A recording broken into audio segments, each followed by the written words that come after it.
So, for those of you that are not familiar with the League of Women Voters, I want to tell you that we are a nonpartisan but political organization. We advocate and we educate.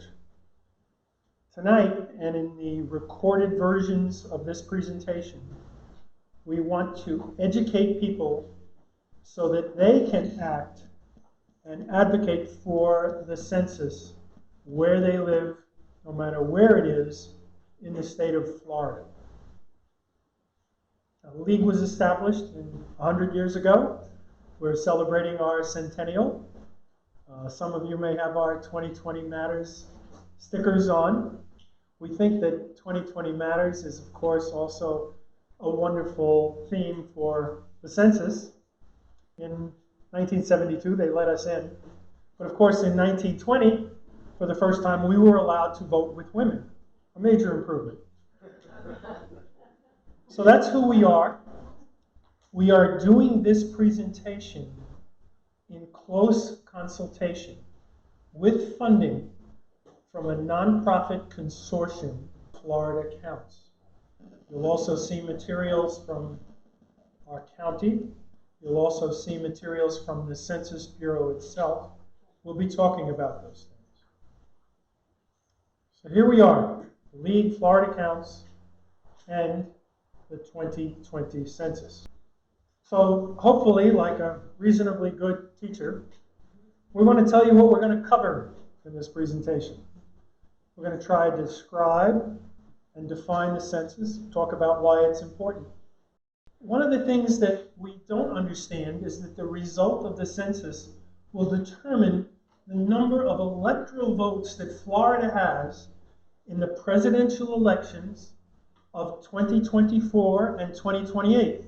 This is something that very few people think about, except, of course, those who are interested in the politics of swing states and its possible effect on literally electing a future president. Now, we're going to talk about new ways to respond. This census is, by definition, an unfamiliar event.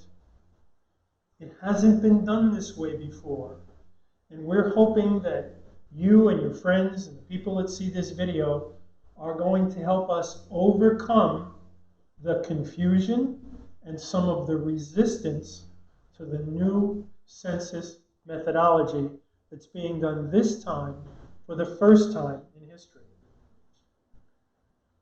We want to try and, with your help, think about the questions that need to be asked and answered relative to the census.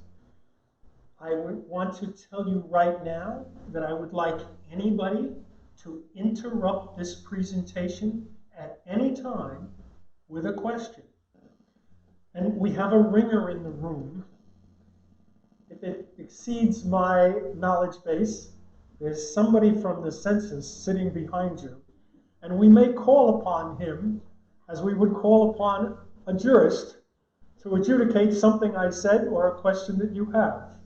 So, Census Sandy, or I don't know if you want to raise your hand, he's our buddy, and he has helped us produce a lot of what you're going to see and talk about. We want to stress privacy and confidentiality. It's a great, big, difficult issue in this census. It's right up front in the minds of everybody that's going to think about and respond to the census. But above all, as you can tell from your packets, we want to talk about what you can do. We want you to leave this event, and I want you to be thinking about at least 5 other people or better organizations that you can share this information with in the run-up to the census and the run-up until April 1st. So, what's the census? According to the Constitution, it's a count of the entire US population. There's a lot of confusion about whether or not it's a count of citizens. It's not, it's never been. That's not what the documents say. It says that we want a count of every warm body in America as of April 1st. It's a snapshot of the population as it exists. And it's a snapshot that's going to be the basis of 10 years worth of decisions and financial flows and public budgets and private budgets across America. It's the largest peacetime mobilization in America. There's nothing bigger than this. It's like going to war. It involves hundreds of thousands of people, billions of dollars, and guess what? Uncle Sam wants you. We want you, as a result of this event, to go out and help us find and communicate the fact that everybody must constitutionally and legally respond to the census in spite of their concerns, in spite of their worries, which in many cases are going to be perfectly legitimate. Now, there's going to be confusion surrounding this. One of the first things I want to tell you that we've discovered is that every year there's a small sample of the population is asked to fill out a long-form census. It's the American Community Annual Survey. It takes a small slice of the population. But we've already discovered that people who have answered the American Community Survey think that they've answered the census for 2020, and they haven't. So when you run into people who said, no, I already answered, it's not true. There's going to be confusion about that. There's also going to be confusion about people who have gotten false censuses from not nice persons who are trying to get information from them. So anytime somebody tells you that they've answered the census before March 12th, which is the first date you can possibly do it, tell them no. This census starts on March 12th, and it'll probably go well into the summer before everything I described happens. Now, there's a lot of numbers flying around the census. The county where we live here in Palm Beach County is using one set of numbers. A lot of organizations are using different sets of numbers. I want to talk about numbers that we definitely know, numbers that we kind of know, and numbers that we think we're going to know for the 2020s. So right now, the latest number we have from the university study that we are using as the league, I'm not talking for any other organization, the latest study of the money that came into Florida, including things like tax breaks, but not every penny, was about $44 billion in 2016. Now, that money breaks down to about $2,100 per person per year. But that was 4 years ago. And it was done off a much lower base of billions of federal dollars. The latest base of census-affected dollars is, in fact, $1.5 trillion, according to George Washington University. Now, we think that, very conservatively talking, in the 2020s, that will amount to somewhere between $2,500 and $3,000 per person counted. So if you're counted, that's the amount of money that'll come in because you got counted, right? But if you're not counted, that's the amount of money that's not going to come in the 2020s. Think about it. It's a $5,000 swing between being counted and not. And we're going to talk about it a little bit more about some of the people that we're concerned about. Now, this money is absolutely entwined into the budgeting system of all the public sector in the United States. In Florida, federal money coming in, some of which is being passed through to your jurisdictions, where the city or the county that you live in, is about 1/3 of the state budget in any annual year. So think about it. The census count numbers are going to drive 1/3 of the state and a great deal of local budgets. That's a whole lot of power and influence and money. The census really needs to be thought about as a big competition. It's a competition for political power and money between the states. The states that get a good count are going to get more money, and they're going to get more Congress people, and they're going to get more electoral votes. The states that do a bad count are going to lose out. Unfortunately, it's also true to a degree we can't explain to you now within the state. So if a region of the state has a poor count for whatever reason, they're going to be less competitive than the other regions which get a very good, a very strong count in 2020. So it's competition within and beyond the boundaries of Florida. It's a real game for real money and real power, and it's up to us to win it for Florida and for the communities in which we live. Every single state legislative seat is going to be redrawn, and the relative power and influence of individual towns, counties, and regions are going to shift depending on the results. Good results or bad results. Now everybody knows that it's going to determine the number of Congress people. There's a lot of, I think, unfortunately, false confidence among the general public and definitely among some elected officials. They know that Florida has been growing. They've been getting these estimates that 1,000 people are moving into Florida every day, and they think they know where a lot of them are going. But you know, it doesn't make any difference. If 1,000 people are coming in every day, but we don't count them because of the type of people they are or when they arrive, it doesn't count. So there's a real danger of being confident that we're going to get another 2 seats and everything's going to be fine and we're going to get more money. No, it depends on the actual count, what the result in power and money is going to be. Within those funds, the big bulk of those funds go to hospitals and schools. In terms of federal money flowing, half of the federal funds coming into the states are generally health related, especially around Medicaid. That's usually half of that funding flow. So any healthcare provider, any healthcare institution has a special stake.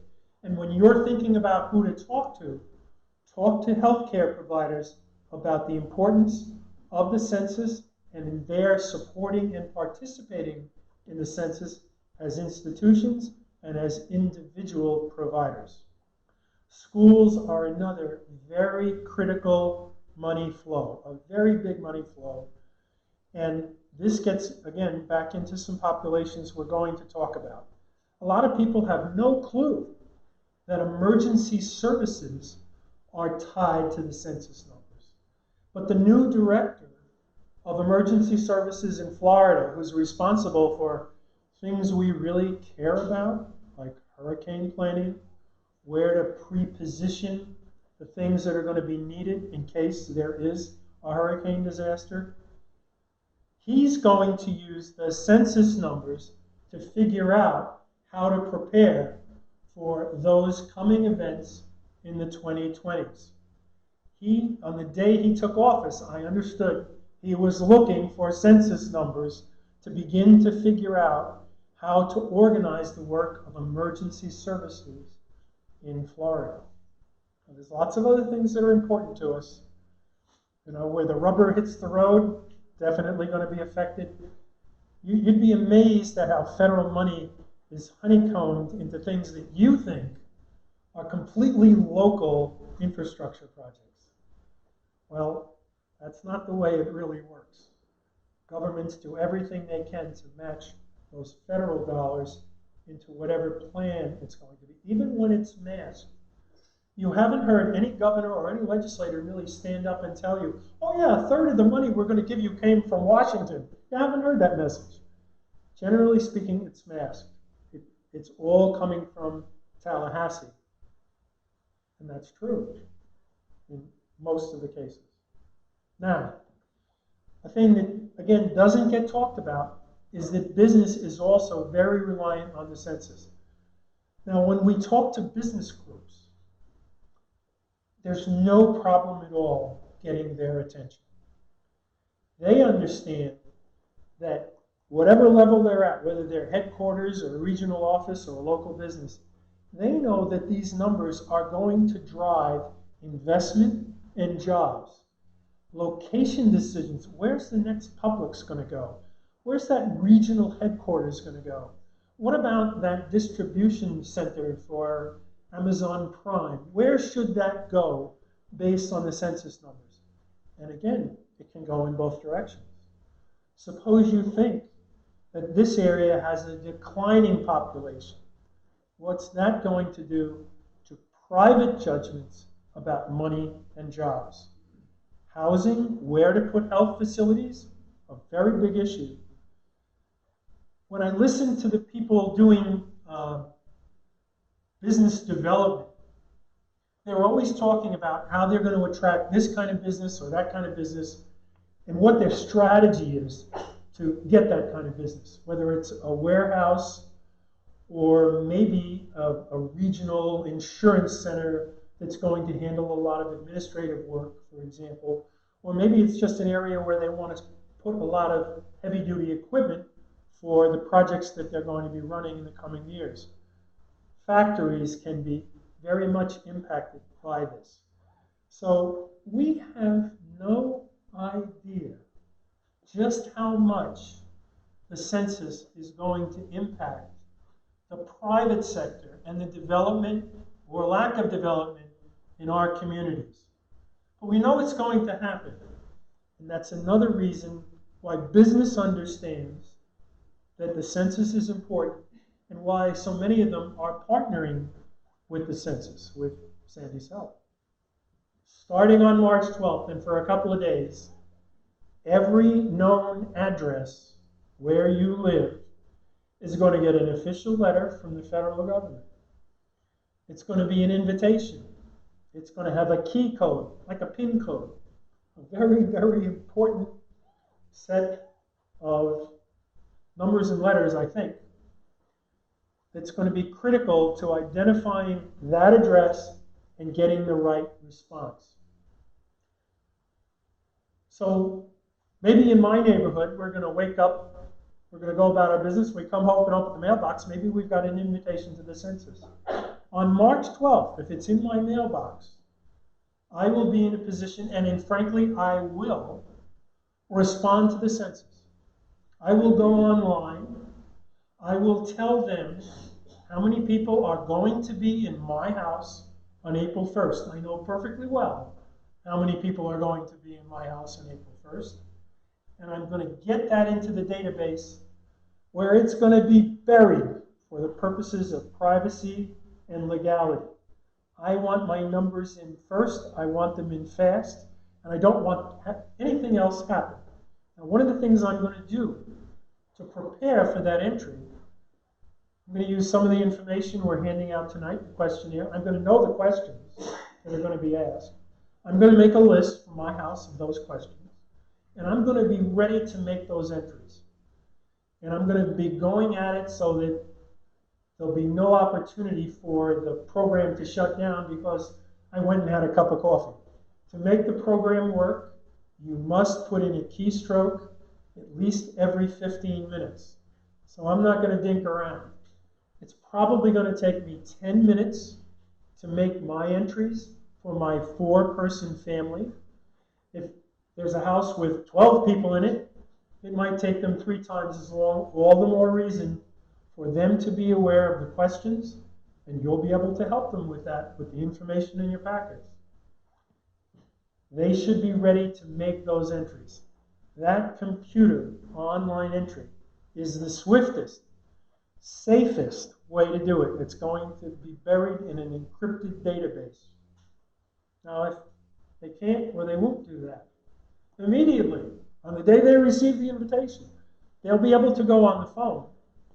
And especially if they have a language issue, and hopefully they've made the notes in whatever language they choose.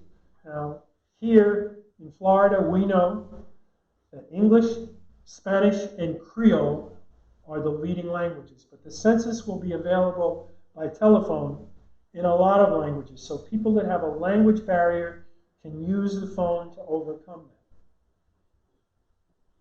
The Census Bureau hopes, and I am going to pray, that something like 60 to 65% of people that get the invitation will in fact go to the computer before, hopefully, maybe a little bit after April 1st, using that critical code, which no one should ever get rid of. Keep that code. Don't let that code go anywhere, even if you don't intend to go online.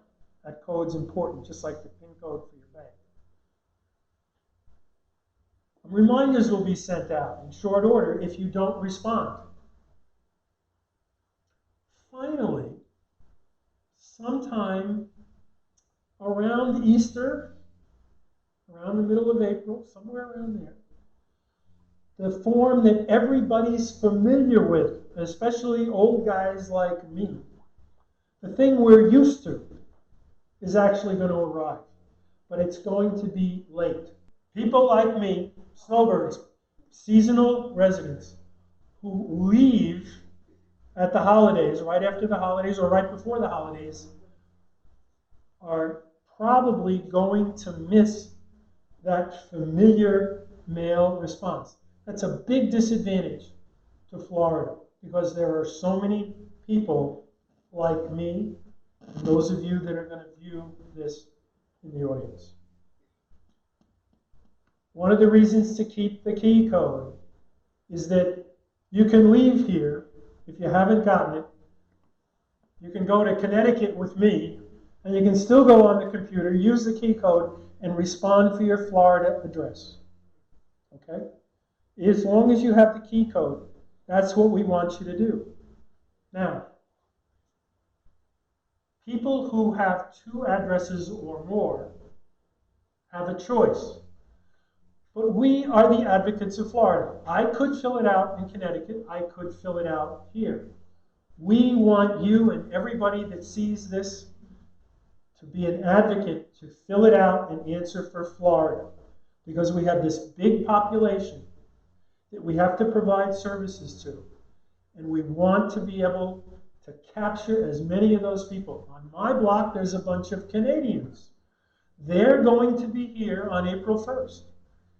And I'm going to get them to answer the census because they're here, and they have a house, and they come here a lot. They spend a great deal of time in Florida. And it's perfectly legal for them to answer that census mailer, and that either the hard copy or the electronic version. It's perfectly legal. They have a choice. We want them to make that choice. We want to get the best possible count we can for Florida. Finally, if all of these opportunities have not been taken, a census taker is going to show up at those addresses beginning in May. They're going to come at least twice. They're going to try to find the people that live at that address. I'm told by people who have done supervision of census takers in the past that if they can't find anybody on the second visit, they often ask the neighbors, is there anybody at that house? Now, I don't think any of us in the room want some neighbor trying to tell the census taker who lives at my house. And there are segments of the Florida population who do not want anybody knocking at their door. If they fail to use one of the first 3 methods, what they do not want is exactly what will happen. Someone will come trying to find out how many people live at that address. Our advice to them, go online. Haven't got a computer? Go to the library or one of the many other ways in the community there will be to respond. There'll be computers at your apartment house. There might be computers that your employer makes available. Local schools are going to make computers available. The very safest way not to have somebody snooping around your address is to answer early and go online. And if you need a little help, it's okay. The folks at the library, the folks at the school, they'll be there to help. The reference date is April 1st. Remember, the answer you're giving is how many people are living at my address on April 1st. If my brother hasn't come back from his overseas job for Ernst & Young, he's not going to get counted. But if I know he's going to be back on April 1st, I can count him. I know he's going to be there. I know that's his date to come home on April 25th. He will be in my house. This is what I've been telling you about during the last few minutes. This is the sequence. Don't think about April 1st. We don't want you to think about April 1st as other than the reference date. We want you to start responding. Everybody that can respond online or by telephone as soon as you get that invitation. Sooner, the better, the safer, the more private it's going to be. Keep that code. Tell everybody to keep that code until and wherever they finally respond. It's very straightforward. This is what they want, and you can see the document in your packet. These are the questions, all right? It's straightforward. Do you rent? Do you own? What's your date of birth? What's your name? The question has come up from some elected officials in the last few days. Well, what happens if I answer the census here and I go up to Connecticut and answer it again? If you put in the identical entry in two places, or you put in a phony entry, I put in my Italian name instead of my English name and a different birthday so I can get counted in both places, the computer will find me and it'll kick it back. It will know that I didn't tell the truth. And because you have sent your phone number, you'll get a call. We know you can't be in two places. You must be counted in the place where you were, where you choose to be where you choose to be counted on April 1st. Hopefully, it'll take you and most people 10 minutes or a little bit more, especially if you've done your homework and you're ready to answer those questions, the questions that you have in the material you're getting. There's a tremendous amount of confusion about citizenship. There have even been recent things in the paper that have raised new concerns about whether or not the federal government is trying to find out your citizenship. Okay? No, they're not. The Supreme Court said, sorry, Charlie, you cannot use the citizenship question. But it doesn't make any difference. The fear is out there in a lot of communities of immigrants, especially in Hispanic and Haitian communities. All right? The fact is, it's not there. You want to be safe, you want to be secure, you don't want to knock at the door, go to the computer, answer the questions, get behind the encryption wall, it'll be okay. The information isn't going to the Homeowners Association, and it's not going to the city. It's going to the census, and it's going to be buried for 72 years. Answer the census. Don't worry about that. If one of the people doing the census tries to tamper with this, they face jail and a huge fine. It will not be worth it for them to say that I actually had 7 people living in my house when only 6 were allowed. They'll never know because I'm going online and I'm getting in first. Nothing about immigration status. Again, I've been told that 26% of our county are people with immigrant standing, all right? They come from many different places. And when I say immigrant, this thing gets immediately conflated up to, oh, they just arrived and they're illegal. No. America is full of perfectly legal immigrants. A lot of them are working at Mar-a-Lago. It's okay. There are many, many legal immigrants, but that's not the issue. We have to understand that simplistic ideas are things we have to resist as people who are knowledgeable about the census. Don't make immigrant mean illegal. It's simply not true. That's the way you have to think about this. It's more complex than this caricature that is in the media and in the political discourse. Please be aware of fraud. It's already happening. Be alert. Use these things we talked about. What you're going to get in the mail is not a PIN code. It's like it, but it's really a key code. That's the word. Hold on to your key code. It's unique to that address. There already are false census questions out there. I'm sorry, it's the digital age. There's a lot of bad actors. Anybody who tells you they're from the census on a phone call, I got something in the mail the other day. Boy, did it look official. It looked like it was from my bank. It wasn't. And anybody that wants your Social Security money, any communication you get, digital or otherwise, it claims to be from the census, wants a donation, forget it, that's fraud. Asks for PIN codes like your key codes, that's an immediate flag, all right? Never sends a request on behalf of a political party, which unfortunately in several states has already happened.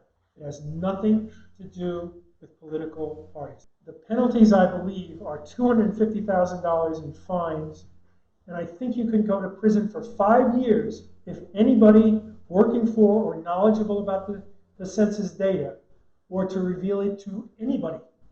They have committed a federal crime. It's not worth it.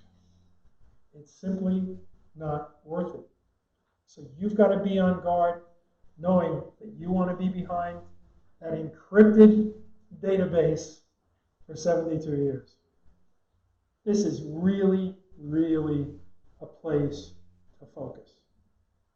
When I went to Tallahassee and I started talking to the people in our legislators' offices, and I sat down with the chief of staff or whoever in the office, I said, well, here's what's going to happen. The census is going to start, it's going to be electronic, and they want you to respond by computer starting on March 12th. And generally speaking, I got a gasp.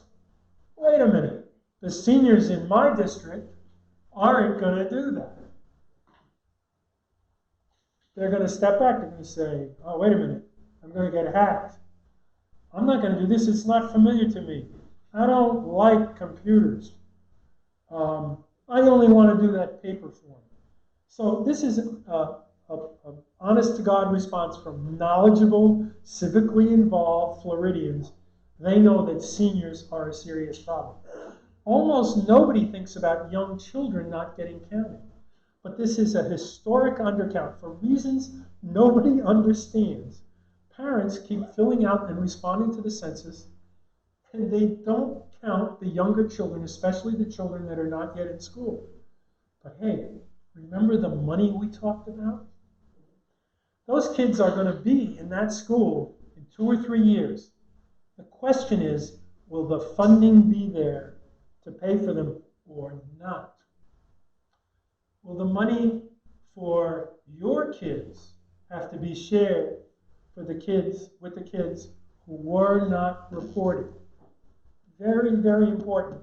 So you have to think about how are we going to remind parents. We're going to talk about this in a minute to be sure. But the Census Bureau knows that those mobile renters are really hard to count. They're hard to get registered to vote, which of course the league cares about very much. Anytime you move, you create some digital or statistical confusion. And that's why they're a target group. and why we want you and your friends to approach apartment buildings, rental units, to alert those people to respond to the census where they are going to be on April 1st. Hispanic is determined by the person answering the question. It's a personal decision to identify yourself as Hispanic. So my wife's real name is Torres, but she's using my name. She's going to tell me how she wants to be listed. That'll be the end of the subject.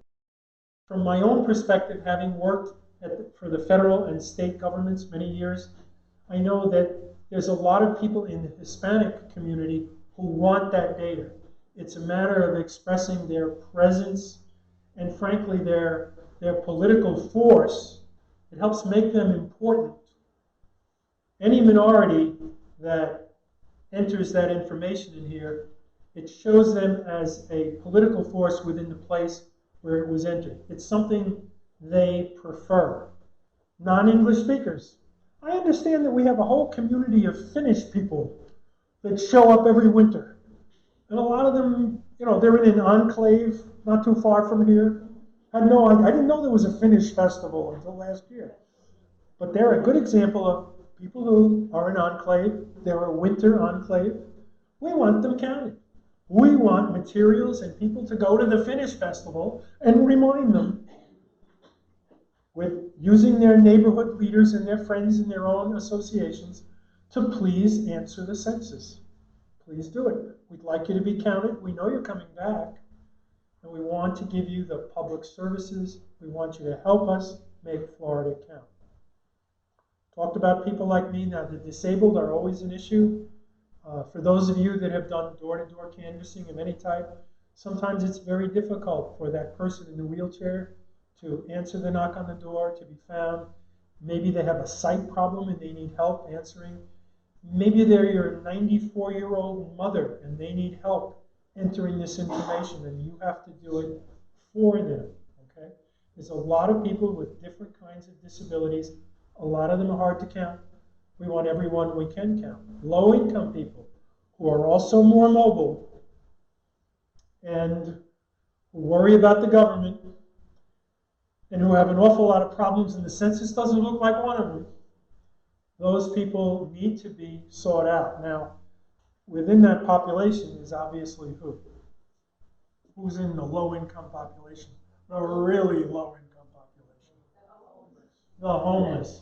So there are a lot of specialized efforts that will be underway, especially in municipalities, to try and track and find and count the homeless, get responses done for the homeless. So don't leave the homeless out of your thinking. Don't leave the poor out of your thinking. In any given year, 4,000 children in the Palm Beach County schools are living in cars. We want those kids counted. They're in school. They deserve to be known. They deserve to be counted. They deserve not to live in those cars. And they certainly deserve to have some funding coming in to help them in school. Please. It's different in different places. There are special censuses. I can't get into all the areas, but I want you to think about when you talk to an elected official, which I'd like you to do. Those are some of the people we'd like you to talk to. As active citizens, nobody in this room is an inactive citizen. Everybody's here because you care about civic engagement. You talk to elected officials. You should be an emissary asking your elected officials how they're personally getting involved. Elected officials are a very important audience for the census. They know the people in their district very well. They know who's there. They know who votes for them. They're experts on the population of their district, no matter who they are. We want you to talk to elected officials. Unfortunately, the number of people that distrust government is rising quickly. It's part of the polarization that's going on. Again, we have to overcome their resistance to relating to the government at all. They're out there. I spoke to one today. Really didn't want to have the government know anything about him. But what's going to happen to him is There's going to be a knock at his door. The government is going to be looking for it. And again, rural residents. Now, in a lot of areas of Florida are in fact pretty rural, and they are hard to count. They're hard to reach. Special efforts have to be made in rural areas, especially by the elected officials there. I guess there's, maybe with the exception of Dade, maybe every county in Florida has rural residents. We have to think about them, not cross them off. If you're a short-term resident, you had a hip operation, and you're in 30-day rehab, it's a temporary situation. You're in an institution, but you've got to be counted at home. But you're in a nursing home, or you're in assisted living. That's your permanent address. Those people have to be reported by the administrators of those institutions. If you're in a college dormitory, the college dormitory is responsible to report you. If you're in a private school dormitory, you have to be counted at home. If you're like I used to be, if you're overseas on a government assignment, your agency makes arrangements to count you as overseas assigned, whether you're military or civilian. If you're in private business like my brother and you're overseas, you don't belong. If you're a college student like my nephew and you're on your semester abroad in Ireland, you don't count. You're not in the snapshot of who's residing in America on April 1st. You get into a lot of questions here, but just understand that if you're institutionalized in a prison, in a health facility, and it's long-term, that's administratively taken care of. You don't have to get into all the weeds. There's actually 6 pages of guidance about this. It gets kind of complicated. I've given you the main things you need to know. Why are we telling you all this? Because we want you to help. We want you to partner in an informal and an individual way, or if you're a part of a big organization like the League of Women Voters, we want you to partner officially. We want everybody who sees this to personally become a citizen ambassador for the census. We do not want you to leave here and do nothing. We want you to go home, as the material in your packets shows.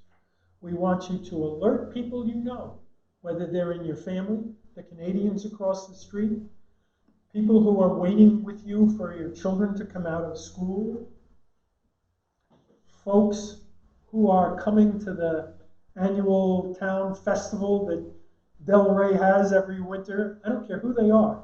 Wherever you're relating to people, we want you to personally remind them, that's the word, we want to remind them that they have a duty and a legal, constitutional responsibility to answer the census.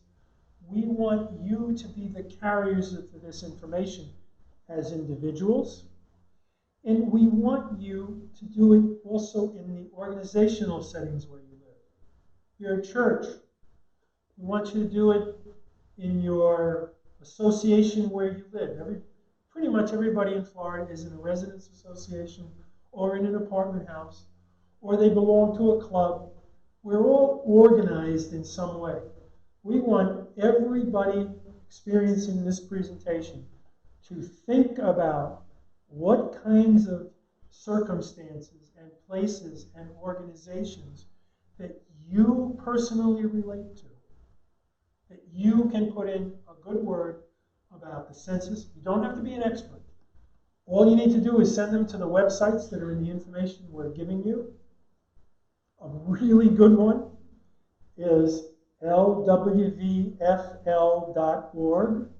If they go to that, they'll find lots of useful information, including that census form.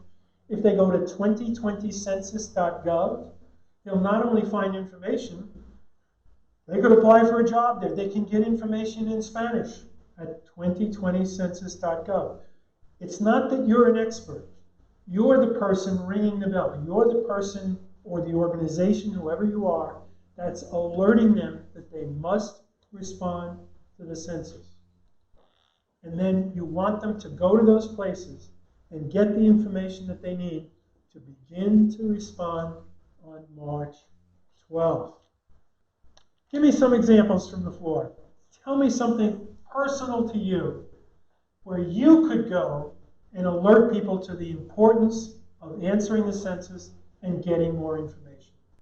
You can write an article and you can put in a link to one of those websites and they can get the information that they need. Never heard of it. I know that's a really important organization in this county. I know that it exists all over the state. I think that's terrific. Those are very responsible, good citizens. That's a perfect place to put out census information. So he's going to talk to the teachers. He's actually going to present this. It's a really fine example. Teachers, remember, we're looking for children especially. We want the parents to know to include all the children. Yes, in the back. You have an annual meeting coming up soon? We do. It's a perfect place to stand up. And we have a lot of information on the back you can take with you. You can take a couple of hundred pieces of our bookmark and you can distribute it, put it on the chairs at your homeowners association, which is what I'm going to do in 2 weeks. So whatever committee you belong to, maybe you belong to a municipal advisory committee. Maybe you're on the church liturgy committee. Think of any committee that you are involved with. That's a wonderful place to mention the census. One of the things we do in the League of Women Voters is we try to mention the census at all of our committee meetings. Yes, in the back. And it can be on your personal page. Hey, all my friends, please answer the census. It's really important to you and your community. Go to one of these websites. Thank you very much. You can do it on Facebook. You can do it on the other social media sites as well. Every one of these is valid, but also you may belong to an organization. The League has a Facebook page. One of the first things we did was we put a person on the site, and she's much better looking than me, and we put her up on our Facebook site right away. Any organization you belong to is a place to post something on social media. That is a magnificent way to get out the count. Don't be passive about it. Go to your pastor and any other church official that you relate to, okay? It doesn't make any difference that the higher-ups are aware of it. It makes a difference that your church and your community answers the census. Any person or organization who writes a grant is probably going to use census numbers.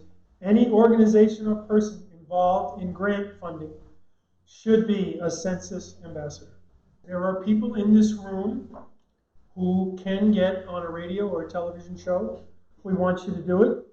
We want you, again, you don't have to be an expert. You can say, I belong to the League of Women Voters, or I belong to this church. We're very concerned. Here's the place to get additional information.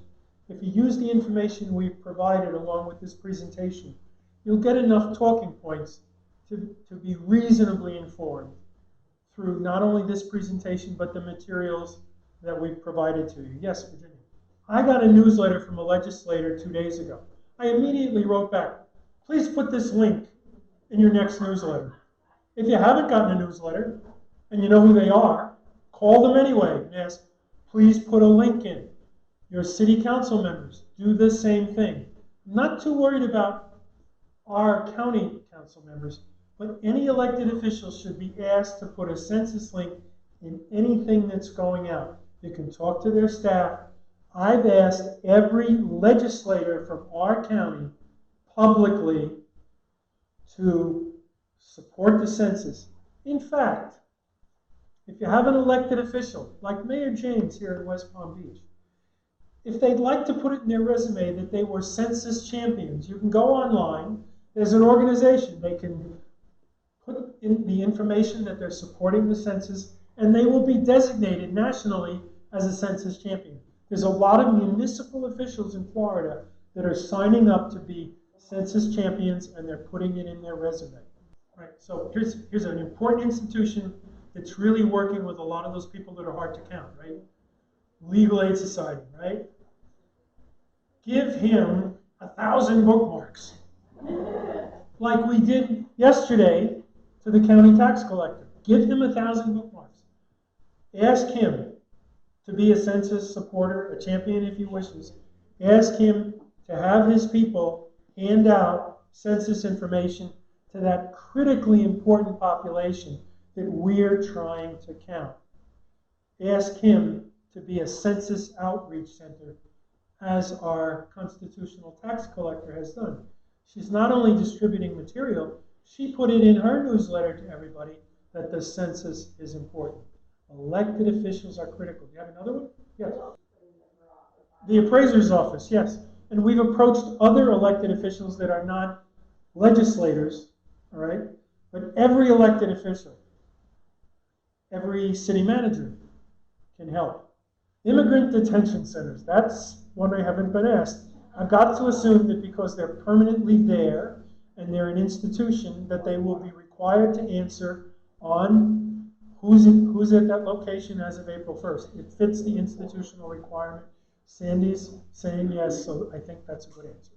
The printer that put together all this stuff, I'm going to get the last delivery for him tomorrow, but I'm going to say, now you've got to put a bunch of these here.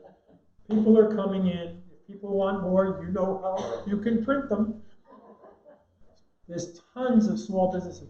My grandson is in after-school science, right? I want census information. Down the street from me, there's a for-profit child care center. They promised me that starting March 1st, they will put information out for every parent coming in to pick up their children at the child care center. The possibilities are endless. It's up to you. You know your community. You know who you deal with. Playgrounds. Where I live, there's a playground absolutely chock full of Hispanic kids late in the afternoon on weekends, and there's a lot of parents around. I've learned that if I approach parents there and I give them information about the census and I say, this is important to school funding, I have no problem. They take it. I know that they're interested in school funding for their children. And they're just sitting there, you know, there might be 25 or 50 of them. The other night, I met over 250 parents at a music festival. I just looked for the people with strollers, right? And I said, school money, he's going to be in school in 2 years. You've got to answer the census. You've got no problem. They get it. They want benefits for their kids. Yes. Two kinds of big business, right? The national guys, McDonald's, okay, they're going to be handled, the national census effort is going to be coming this way at them. But suppose they're a regional or a local business, and they might be big. They might have a couple hundred employees. Those are ones we have to get. That's why we've been talking to chambers of commerce. That's why we've been talking to business development types. We have been trying to inform the business community, and we've gotten some interesting answers. One of them has offered to put one of us on television to talk to all their employees. Think about any employer as a trusted voice. If your boss says to you that he wants you to answer the census, the likelihood that you're going to answer the census is going to go way up. Just as if your pastor tells you, or anybody else that you really trust, you know, the head of the League of Women Voters, somebody you trust, all right? Anybody in your community, the head of the Hispanic Civic Association in your district, the head of the NAACP in your county, the head of different organizations that you know are respected by their members. Those are all people you want to talk to. Again, you don't have to be an expert. Please put this in the newsletter. Please mention it from the pulpit. Please bring it up with your employees. It's going to have an effect on your business and the future economy that you are interested in. Knights of Columbus. That's a good one. Nobody mentioned it yet, but it's a good one. They're nicely organized. You can talk to them on a regional or a local basis. And they have headquarters where you can go and you can leave materials. Okay, any private school that's engaged in any kind of development. We went to the Children's Home Society last week, and we talked to all their top people that are actually working with folks who have family problems. We provided them with information for them to take back and to refer people to the census. Area agencies on agency, that's a good one because they are a network of all kinds of groups, and they're all over the state. They're regional bodies. It's a very, very good place to go. How do we overcome all the resistance and the worry, especially in the minority and immigrant communities? You do it by trusted voices. If I walk into a heavily minority or immigrant area and I say, please, here's my handout, answer the census, you've got to talk to the community leaders, help them with information so that they can be the people that hand it out. And again, who were the other trusted voices? Clergymen, employers, elected officials. That's how you overcome resistance. If the mayor says to you that this is important, there's a greater likelihood that the people politically connected who support the mayor will want to answer the census because he said it was important, or my pastor said it was important. The libraries are way ahead of everybody else. Just like with the League of Women Voters, the libraries have a national campaign, and they are ready, nationally, regionally, and locally here in your county. They're aware of the census. They know that because they have computers and they are a center, especially where job seekers, low-income people, a lot of people who use the library need those resources, and they're ready to go. This presentation is going to be mounted on the website and available to every League of Women Voters chapter everywhere in the state of Florida. So they can use it either as just a video presentation, or they can have some materials printed up to distribute, which is the right way to do it. Go to that Gmail address, lwvpbccensus@gmail. It's all lowercase, it's on a lot of your documents. Anybody from Florida can go there, ask the question, and we will refer them to more information. But look, think about who he's got in those rehab centers. He's got people that are supposed to be counted at home, but they're the disabled. They may very well not be home while they're in rehab. That's a perfect place to go. It's a regional, small business with a big effect on a population we're really trying to reach. There's two websites I want you to use, right? 2020census.gov. Anybody within the sound of my voice, 2020census.gov. It's the North Star of this thing. lwvfl.org/census, courtesy of Karen Wilkerson, who's in this room, is full of really useful census information. And the Gmail address, lwvpbccensus@gmail.com. You can ask a question. You've been a wonderful audience. You've come up with really good ideas. But every one of you has in your packet a request to take the pledge. I want you to fill that out. I want you to put your name, your email address, and I want you to promise us and hand it in at the desk that you're going to contact at least 5 people or organizations, and you're going to report to us whenever you want. Every 2 weeks, you can send that information into that Gmail. But I want you to take the pledge tonight that you're going to talk to at least 5 people or organizations. There are people in this room that have already talked to 25 or 30. But this is what we want you to do. We don't want you to get this information and leave. We want you to take the pledge. The census is easy. It's as safe as it can get. And boy, is it important.